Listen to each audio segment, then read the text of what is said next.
What if the gun industry led the charge on the mental health conversation? My guest this week, Michael Sodini, a third-generation firearms professional and founder of Walk the Talk America, believes the bridge between mental health and responsible gun ownership could save thousands of lives every year. This conversation might just change the way you see the debate.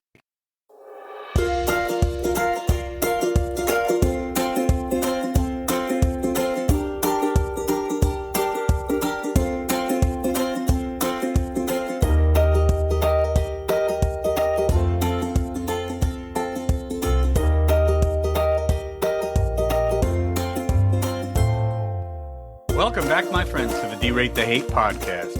I'm your host, Wilk Wilkinson, your blue-collar sage, calming outrage and helping to navigate a world divided by fog and those who would spread that fear, outrage, and grievance.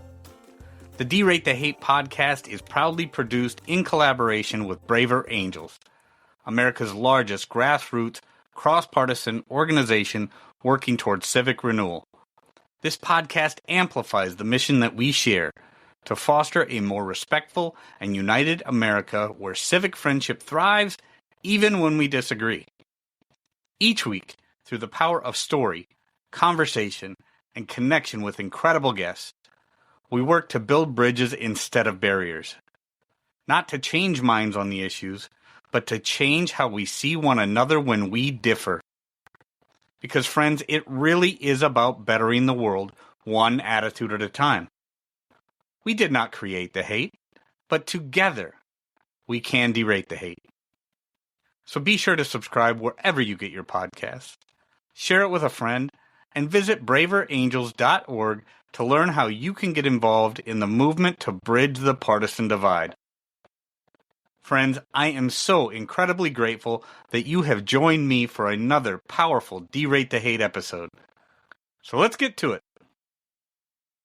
This week, I'm joined by Michael Sodini, founder of Walk the Talk America, a nonprofit that's changing how we think about firearms and mental health. Michael is a third-generation firearms industry professional, once known as the most ungun gun guy, who saw something missing in the conversation: honesty about the human side of gun ownership. In 2018, Michael launched Walk the Talk America to reduce the negative outcomes by firearms by connecting the gun community with the mental health world. In this episode, Michael and I dig into why mental health needs to be part of responsible gun ownership, how stigma keeps people silent, and what practical programs like Cause a Pause are doing to prevent suicide without infringing on Second Amendment rights. We'll also talk about how the firearms industry is beginning to take ownership of the problem, how both sides of the debate can find common ground, and how youth and education can change the culture for the next generation. This is a powerful, bridge-building conversation about saving lives, protecting rights, and leading with compassion. The kind of work Walk the Talk America is all about. Let's get to it with my friend, Michael Sodini. Here we go. Michael Sodini, it's good to see you, brother. Welcome to the D-Rate the Hate podcast. Thanks for having me. I'm excited to be here today. Yeah, man. Ever since our last conversation that we had a little while back, learning about your Walk the Talk America organization and the the bridging of mental health, responsible gun ownership. There's been a lot going on, but there is always a lot going on in this particular conversation, Mike. And I'm real honored to have you here with me today because knowing what I know about your organization, Walk the Talk America, I just it's one of these things that the importance of it can't be overstated. So thank you again for being here with me today. Let's start our conversation with just briefly telling the DTH listeners what is Walk the Talk America, and then Mike, why did you think that this was an important thing to get started? Was it back in 2018, right? So let's go ahead and start there. Tell the DTH listeners what is Walk the Talk America and what prompted you to get this thing going. Okay, well, to start off, I'm a third generation firearms industry professional. I got my job through nepotism. That's how I ended up in the firearms industry. Didn't grow up a 2A firearms, when I say 2A, Second Amendment firearms person at all, right? I grew up in two of the worst places to grow up around firearms if you're into firearms. New Jersey, the Jersey Shore, and San Francisco, California. People didn't really own guns where I lived unless you were a cop, a neighborhood pharmacist, a wannabe gangster, or a gangster, right? Like those are the people that had guns, but we weren't exposed to it. I didn't go hunting growing up, but my family owned a large firearms importer. So it became part of my life after I graduated college and got to go into work for the family business. One of the things that I had noticed throughout the years in the firearms industry is that we didn't lean into the negative outcomes of firearms because those are the things that would be used against us, right? Mm-hmm. So say suicide is a huge part of when people think of gun death or gun violence. That suicide number is 2/3 of that, of the total. And to me, like, we didn't talk about suicide. It just wasn't something we talked about. I always made the joke, like, it was like the movie Twister. It was like an F5, like it would happen all the time in our industry, especially because so many vets and first responders gravitate towards firearms. So you just, every year you'd see one less person. It's like, oh, where's Dave? Oh, Dave's no longer with us, but we're not talking about it. So I saw this kind of need, but didn't really know how to tackle the issue. 2018, I formed Walk Talk America based off, and I'm going to get to what Walk Talk America is, but based off a chance meeting with a complete stranger who was asking about what happens during a mass shooting. I said, everybody blames the firearms industry. We blame the mental health community, and nothing ever gets solved. And she was like, hey, how do you work with the mental health community on things you can agree upon to solve some of this stuff? And I was like, we don't, right? So then I had this light bulb moment, and I created Walk Talk America. I wanted, basically in the beginning, to throw money at the mental health community. I kind of wanted to big pharma my way out of a lot of the negative outcomes of firearms, because I thought the mental health community might have the answers. We just got to help fund them, and they're going to take our money. So it was the easy way out. Learned the hard way that there was no quick answer. There's like everything, there's no easy one size fits all solution to all the negative outcomes of firearms. So I created this organization, which in a nutshell basically looks to have a solution that everyone can agree upon, whether you're pro-gun or anti-gun or gun neutral, that reduces all negative outcomes of firearms. So when you look at the big picture, you have inner city violence. We have a program for that. You have suicide. We have a program for that. You have negligence. We have programs and campaigns for that. We just basically look for creative ways to spread messages and educate people on both sides. We do not care what side of the aisle you're on. We're apolitical. If you just are into saving lives and keeping gun owners mentally healthy, then Walk Talk America is a place for you. And basically look for innovative ways to get gun owners help without fear of consequence or rights restriction. That's us in a nutshell. Yeah, and I think it's hugely important to. I mean, there's a number of different things in there, Mike, that I want to key on, because it is hugely important. Number one, this conversation again is hugely important, because a lot of times people just aren't having the conversation. They pretend to know what the other side, if we're talking about sides, thinks and acts and what their motives are for doing what they do. But the vast majority of the time, they just don't. Like a lot of divides, people believe that they know the motives or the mindsets or whatever the people on the other side, they don't. Having the conversation in the right way, I think, is hugely important. One of the things that you talked about was the negative aspect of gun ownership, or the taboo parts that people in the gun industry would not talk about because it would be used against them.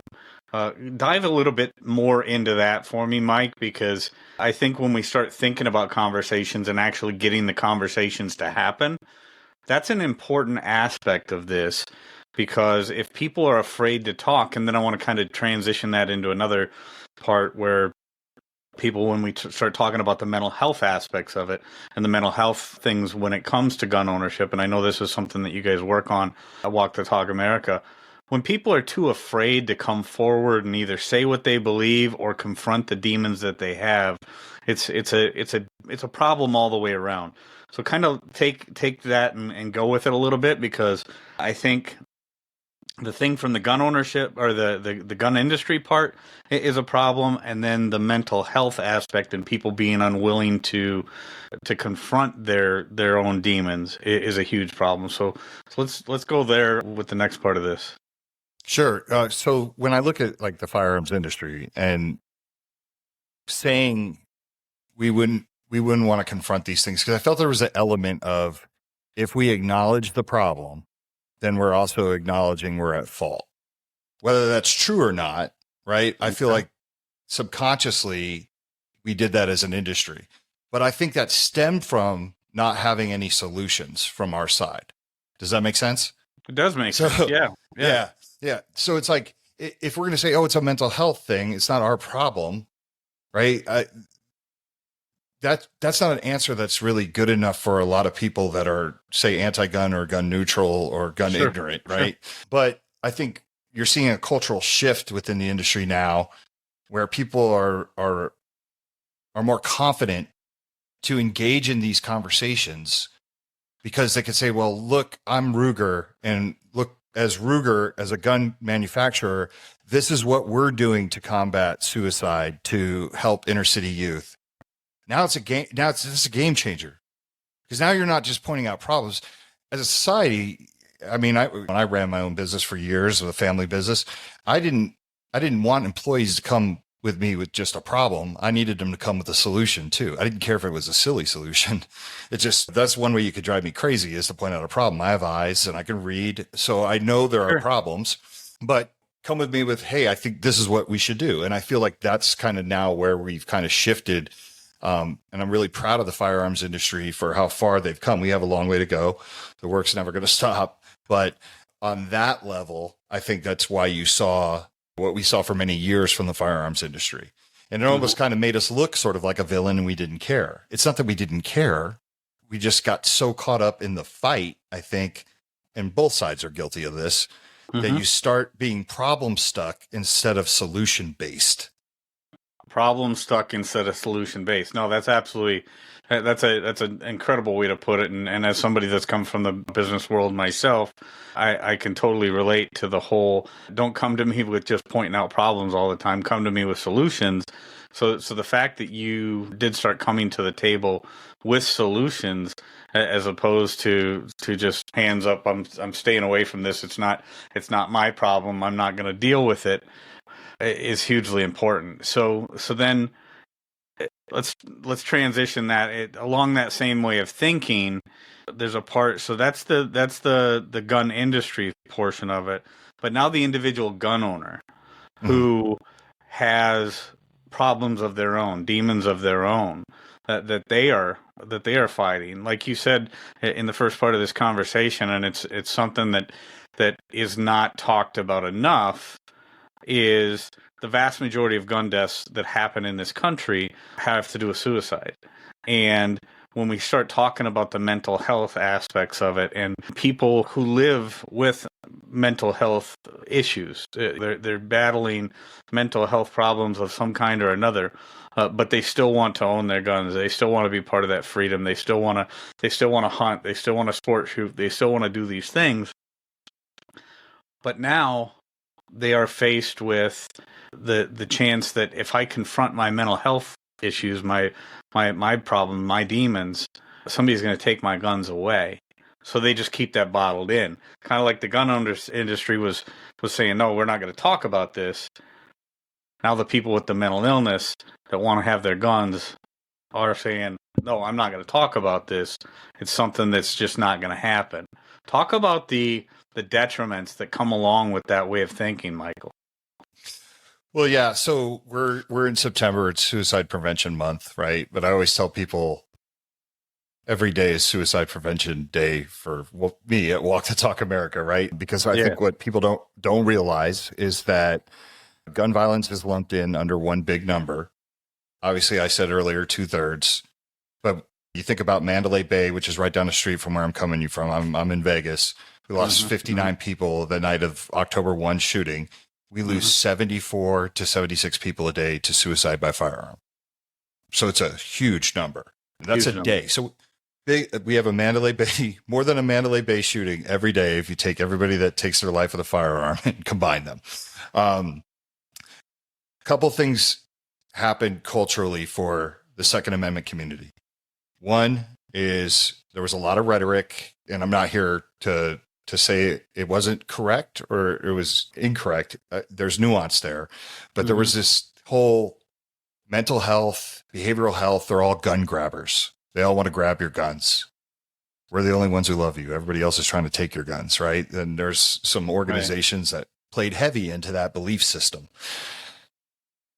That in turn, I think, worked against us because, and some of that was true. Some of it is true to this day, right? Like people don't want to lose their gun rights. They value the ability to protect their community and family. In many cases, people use shooting as therapy, right? There's lead therapy. Yeah. So it's like, I'm going to go to you and you're going to take away the thing that is making me calm. It's calming my anxiety, going to the range to shooting, right? Or I make a career out of being able to own a firearm.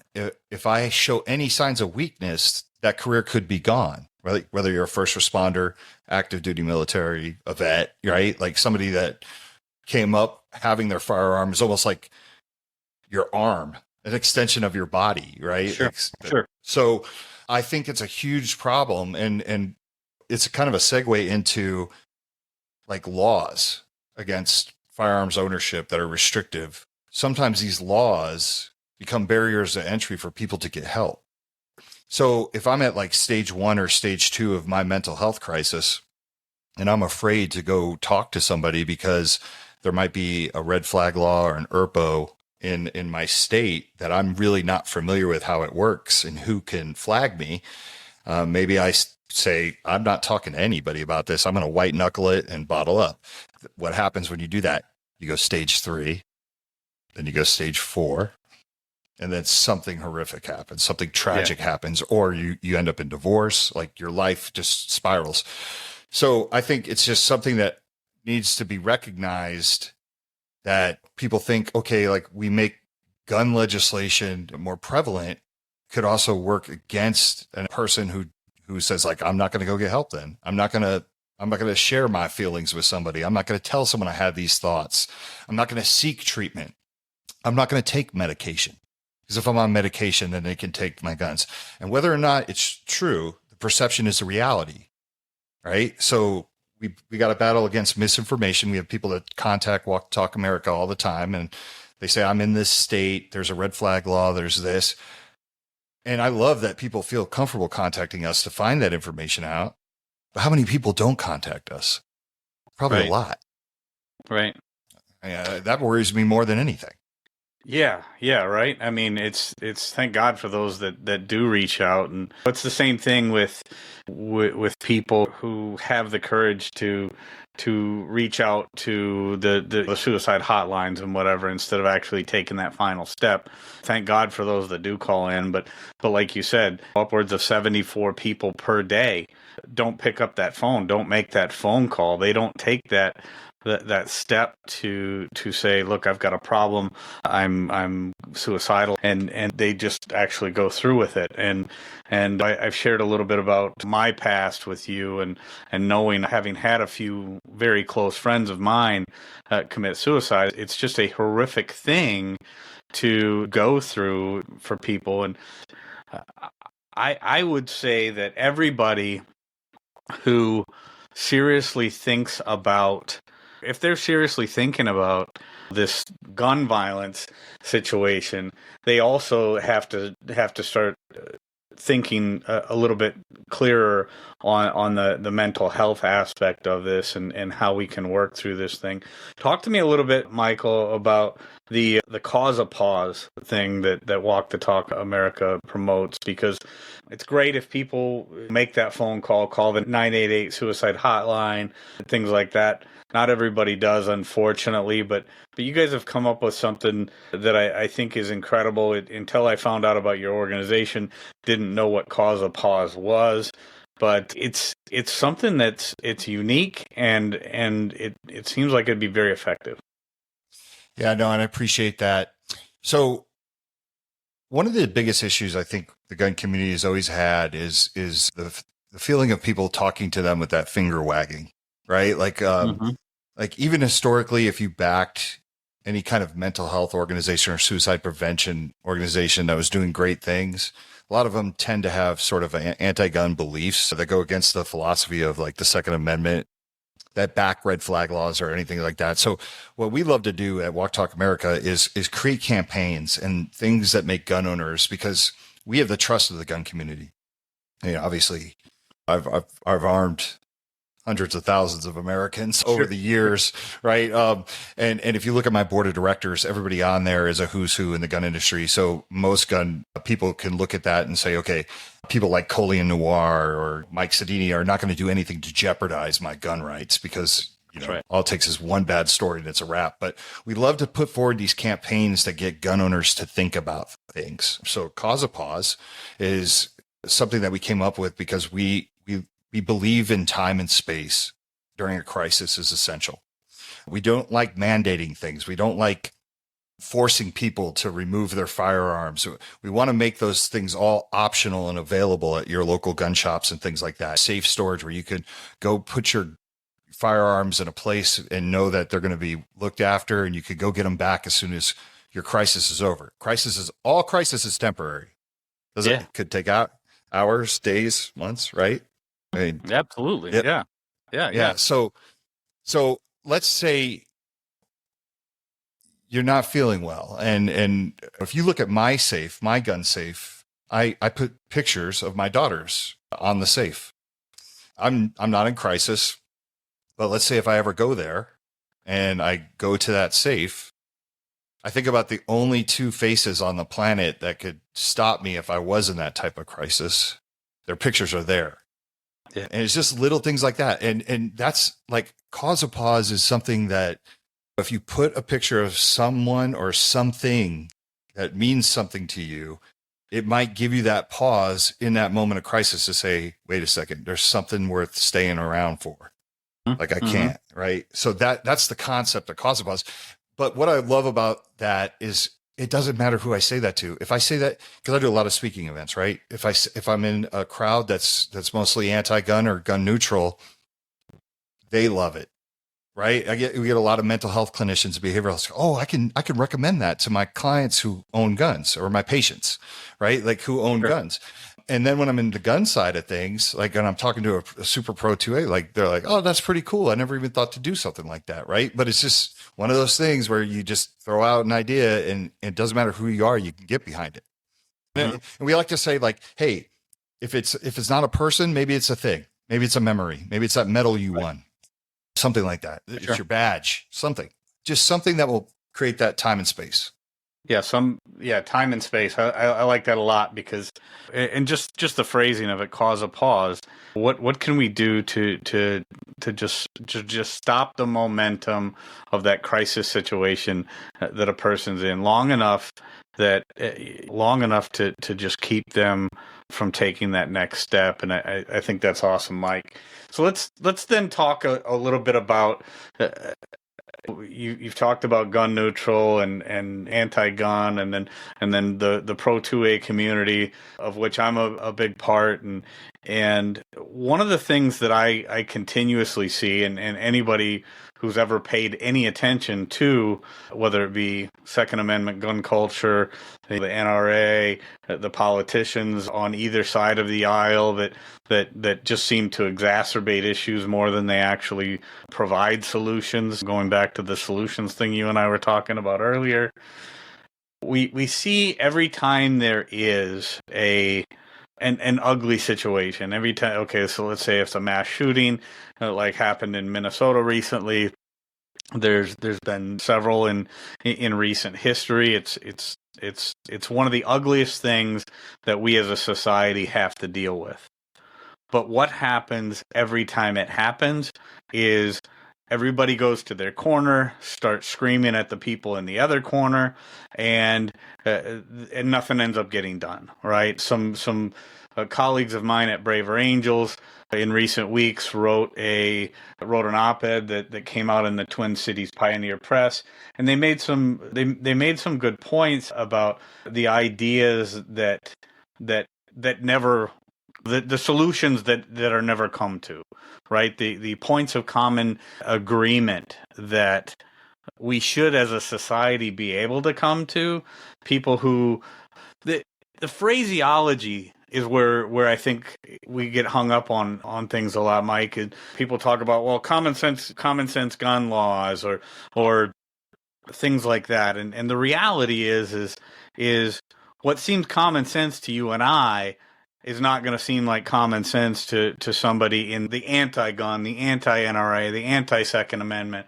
and vice versa, right? So talk a little bit about that divide, and with the work that you've been doing for several years, Mike, with Walk the Talk America and being somebody who did come from the gun industry, where do you see that we could find some points of agreement? Like, what could we do if people would just pull their emotions back, or instead of waiting for that next horrific event to happen to even try to start the conversation, because then everybody's ears slam shut when the talking does start?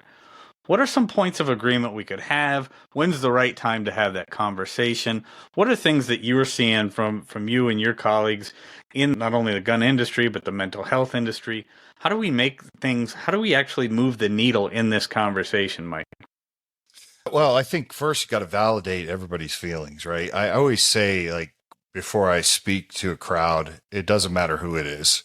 I try to tell them, look, at the end of this speech or presentation, I'm not here to make you pro-gun. I'm certainly not here to make you anti-gun. If I made you anti-gun, I've completely failed. I just need you to be pro-understanding, right? And I always try to tell people, look, you may hate guns. You don't really hate guns. You hate death and you hate people being hurt. And that's fair. That's sort of like, yeah, we can meet on that island all day long, right? Because I've never met a pro 2A person that wants death and destruction. I've never met an anti-gun person who wants death or destruction. It's like we're all working for the same goal. So I always try to validate somebody. And I did this a lot, like especially before Walk Talk America, because growing up where I grew up, I always looked at these conversations and I could respect where one side was coming from.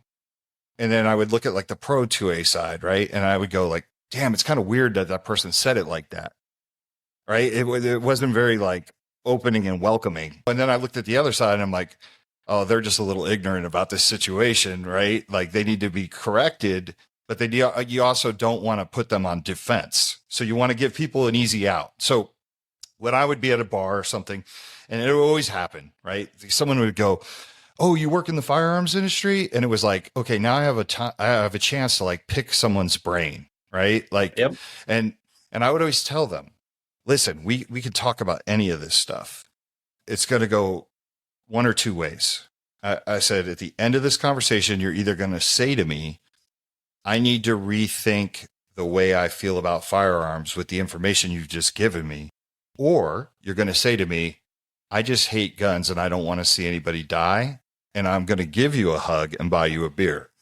Right. And it's funny because I've never had a bad conversation after giving somebody that out.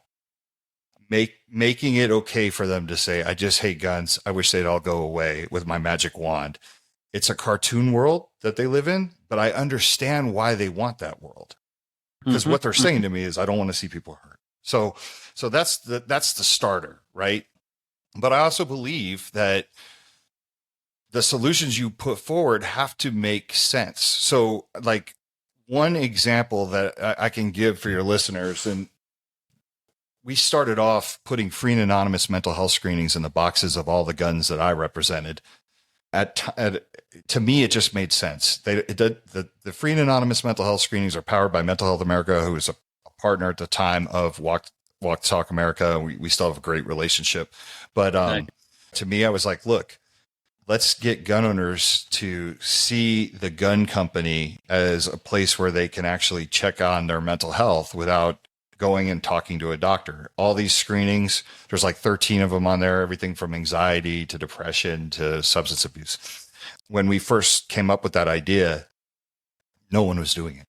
And I remember having a meeting with my employees, and I said, look, we're going to put this card in the box. I don't know what's going to happen. I don't know if we're going to get pushback from the NRA. I don't know if NSSF, which is the National Shooting Sports Foundation, is going to get mad just because that division was there, right? Like, and it was crazy. All we would get was people calling our office saying, I just bought a Bursa, which was like one of our brands that we represented. And we saw that you have this mental health flyer in there. And I just want to thank you guys for doing it.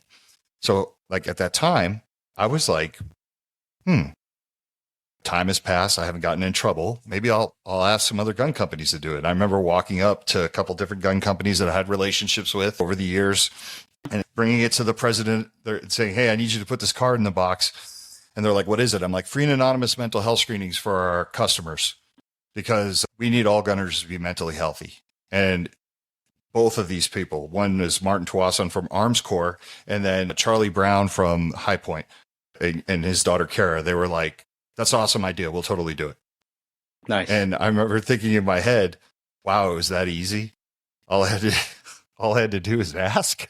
You know what I'm saying? Yeah. Right. But so when I'm speaking to a crowd that might be more center left and maybe have kind of like the gun neutral mentality or the gun ignorant or maybe anti-gun, and I tell them about us putting this in there, not one person has ever said that's a bad idea.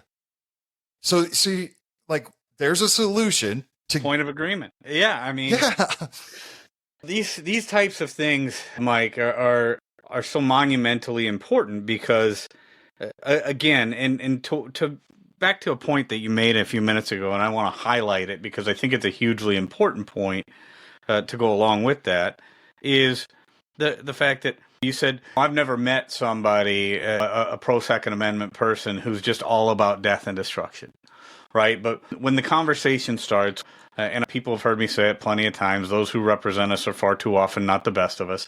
And unfortunately, they're the ones that get the biggest mouthpieces, and they get up there and they want to start spewing this stuff that keeps us divided and make it sound like there is no points of agreement between somebody who's pro-Second Amendment and somebody who's completely anti-gun or like you say, gun ignorant, that kind of thing. But the reality is there are points of agreement. There are ways that we can work through our differences on these things.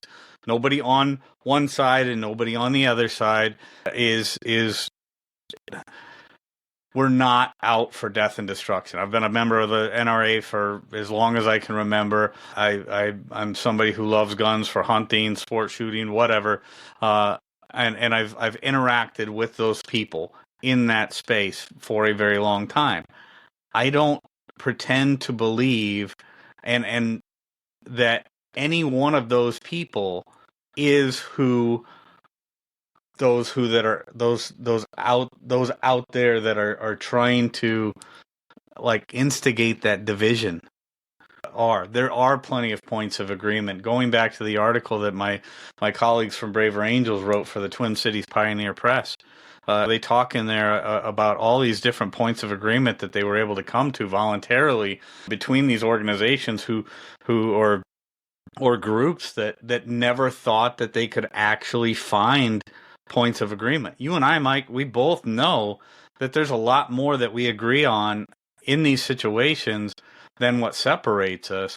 What separates us, though, is the ugliness that happens before the conversation even gets started. The conversation has to happen. Taking this thing full circle, if we aren't at least confronting this thing and looking at it and talking about it, nothing positive is going to get done, and we're going to continue to see the 74 people die per day. But if we actually confront this thing, look at it, find points of agreement, what can we agree upon?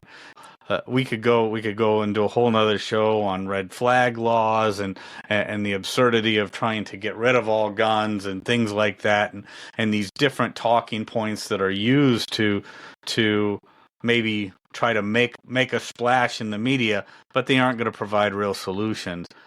Mike, round us out as our conversation ends today. Talk about a few more of the things that people are going to find at WTTA.org. Walk the Talk America is an incredible organization.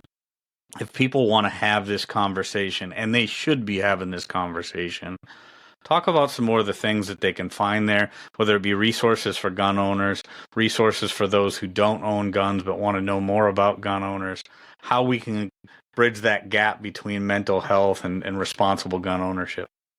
Yeah. And before I do that real quick, I just kind of want to put a bow on what you just said, because I think what you said was beautiful. It is so important to have the conversation. For anybody that could be listening right now who doesn't like guns or believes in common sense gun law, but like I said, I don't believe in feel good legislation. I believe in conversation and looking at all the blind spots, right?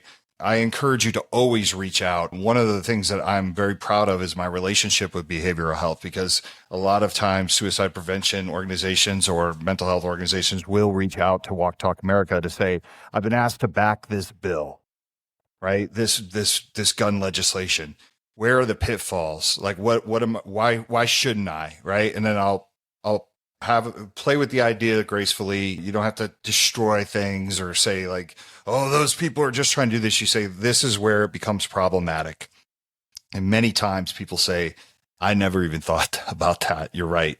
Like now I got to think of it. Right. And that's what we're moving to. I just need you to learn something and then also be confident enough to ask me the same question over and over again. Because maybe you're having trouble understanding the difference between semi-automatic and automatic, right? That's like the AR issue. We could have a whole show on that, right? Right. Like the misunderstood AR. Yeah, right? yeah. But anyways, so I appreciate that, and like I said, I just want to put a bow on it, just so the listeners understand that. You look at some of the things that Walk to Talk America does, and I like to put all negative outcomes in different buckets because I don't think there's a one size fits all sweeping solution for everything. Never right? is. Yeah. So, and what Walk to Talk America has become over the years is completely changed, right? Like I never really saw Walk to Talk America as like an advocacy group in the beginning, right? I was just looking for solutions, but some of the consulting we do a lot of consulting for suicide prevention, giving them ideas, right? Like letting them take things like Cause a Pause or our other campaigns like Train as hard retrieving your firearm from your safe storage device as you do training with your firearm, right? Like that's a thing that a lot of gun owners, we love to brag about the 3-day AR course we took, or we're going to take, or the handgun course that we took. Like, we'll tell you all day long how well prepared we are and how much we train, but then we act like you can't lock your gun up and train to retrieve your gun, right? Like I think about all the guns that I have stored around my house, and I have kids, and I can't have unauthorized access to my firearms, but they're all locked in either biometric or push code or things like that. And I practice getting the guns out. I make sure the batteries on all these things are charged, you know what I mean? Or changed. I take the safety aspect and I like to use responsibility over safety, because you can be safe but not responsible, if that makes sense. It is, yeah. Yeah. So it's like things like that. Like we like to educate people. We have, for mental health clinicians or people in behavioral health, we have a cultural competence course that teaches everybody in like I said, in a non-judgmental way about firearms culture. So if you're curious, you could go online. Everything at Walk the Talk America is free. I just want people to understand that we don't sell anything. The way we make our money is the firearms industry supports us. You have companies like Ruger and Arms Corps that make it possible for me to do this every day and provide all this stuff for free. So there's nothing there. Everything we do, we give away for free. So we have a cultural competence course. It's 2 parts. It's completely free. You could be a regular person if you're just curious and take it. A lot of good information there. We have a firearms instructor course. A lot of firearms instructors in certain states have now been told by the state, hey, you need to incorporate an hour of mental health and suicide prevention into your curriculum. And a lot of the instructors turned back to the states and said, like, hey, we're firearms instructors. We're not mental health professionals. What do you want? Of course, the states turned around and said, we don't know. We just want you to put something in there. So they're like birds who want to fly south, but don't know why. Yeah. So yeah. we saw a hole there. Like we'd have instructors contact us and say, hey, can we get your cards? We'll give them out to our students. And we said, hey, why don't we make an hour-long video that broken up in chapters, which you can find on our website, that you could just drop in your course, and you can basically just let them watch it. And now you've satisfied it. But what I love about it is we have more instructors contact us in states that don't require it, that say, I use your information, which is just awesome, right? So everything is about inspiration. Nice. Yeah. All we're looking to do is get all aspects of the firearms industry, whether you're a firearms instructor, you're a gun shop, you're a manufacturer, you make accessories, whatever, you could all be part of this conversation, and you could all provide resources and solutions. So that's a huge part of what we do. The other thing we do is demystify the counseling process for gun owners. Just like we demystify guns for behavioral health, we like to demystify the counseling process and what can be done to you or what can't be done to you in your state. So we provide all that information. I think that's important because we get the call, hey, I'm ready to go get help. What are the pitfalls? Giving people information, demystify it, they go get help. They realize they didn't lose their guns. They're okay. That's what we want. We want healthy gun owners. And then last, I'd say one program I'm really proud of is our Kids to Kings program. It's a pilot program that we've had in Atlanta for a few years, where we basically introduce firearms to underprivileged, underserved kids who historically have never been introduced to firearms in a healthy manner. Wow. Kids to Kings. Yeah, it's something I'm very proud of because I almost feel like that community is sometimes forgotten by everybody. We like to talk about that community, but no one actually runs towards the community to try to help it. And what we do is we go in, we teach not only responsible ownership, firearms ownership to these kids, but there's also a financial literacy component. There's a mental health aspect. There's a mentoring aspect. It's kind of counterintuitive for many people because we use the firearm as like a martial art, right? Like, and a lot of people think like, is putting guns in the hands of children the correct thing to do? Yes, absolutely. These kids already have access to these firearms and they grew up around these firearms, but no one taught them how to really use it and respect it. All of our kids, like the NRA show was in Atlanta this year, and that's where the pilot program is. So we had all the kids at the NRA show this year. And I had a meeting with every single president of every major gun company, engineers from the gun companies. Some of these kids are brilliant. They have engineering minds, firearms instructors, competition shooters, right? Like the owner of Glock. We had Miss Glock sit there and literally look these kids in the eye and say, you can come work here one day, like make a career out of this. These kids will go back to their community. They will preach responsible gun ownership. It's adorable watching these kids, the way they handle guns. It's better than 90% of grown ass adults, right? Right. Yeah. And once again, in their community, they can open the next gun shop. They can be the next firearms instructor. They can help. The Second Amendment is for everyone. So they can help whoever wants to get into it, has never felt like they were welcome into that community. They can welcome them in. So that's just another thing that we do. Like I said, every negative outcome, we look for a solution where even if you hate guns, you literally can go, I love what they do though. Yeah. And I want everybody that's listening to this conversation to, the next time they hear somebody in the media talking about, oh, there's got to be gun, we've got to have a conversation about common sense gun, whatever. Remember, the common sense is things like Walk the Talk America is doing. If you're thinking common sense when it comes to guns, let's talk about Walk the Talk America. You got to check out walkthetalkamerica.org, whether it be Cause a Pause, Kids to Kings, the mental health surveys. This is a divide that can be bridged. There's no question about it. Michael Sodini, it's been a huge pleasure, man. You're doing incredible work, and I can't recommend this organization enough. I'm a huge fan, and I appreciate you a lot. Thank you, Mike. Yeah, thank you for having me on. I really appreciate you.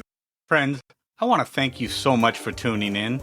And if there's anything in this episode that provided exceptional value to you, please make sure to hit that share button. If you haven't done so already, please be sure to subscribe to get the Derate the Hate podcast sent to your email inbox every week. We really are better together, so please take a moment to visit braverangels.org and consider joining the movement towards civic renewal and bridging our political divides. This is Wilk wrapping up for the week saying get out there, be kind to one another, be grateful for everything you've got, and remember, it's up to you to make every day the day that you want it to be.